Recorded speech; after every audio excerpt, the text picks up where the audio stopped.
A traveler, weary and tired, minding his own business as he walks down a quiet road, when out of nowhere, bam! He's ambushed by a group of ruthless bandits. He's attacked, robbed, and left to die in the middle of the road. Alone, no one to help. The world keeps turning, but no one seems to notice. What would it be like? What would it feel like to be so helpless, with no one to care? This is the story of the Good Samaritan. One despised by society, but in all compassion, showed what it means to love your neighbor as yourself. Mark 12. Then comes the priest. His robes gleam in the sunlight as he walks, and for a brief second, he notices the injured man lying on the road from a distance. He could have stopped. He could have helped. But instead, he turns away, without hesitation, without a second glance. He quickly crosses to the other side of the road and walks away, avoiding the scene. Why? Because he was too busy, too important to care, or he didn't just want to get his hands soiled? Next, a Levite comes into view. A man who serves in the temple, a man of high moral standing. He approaches the injured man.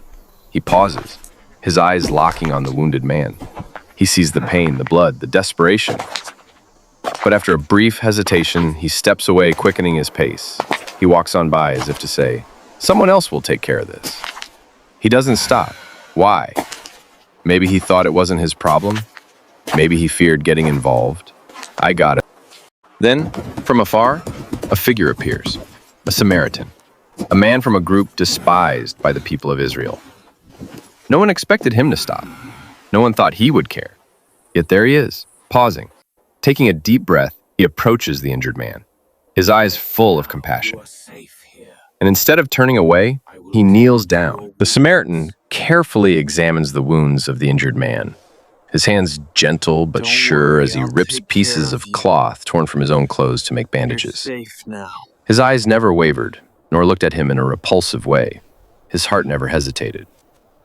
But the Samaritan doesn't stop there. He lifts the man, carefully placing him on his horse. He takes him to an inn, making sure the innkeeper has everything he needs to care for the injured traveler. "Take care of him," the Samaritan says. "Whatever it costs, I'll cover it." No conditions, no expectation of repayment. He simply helps.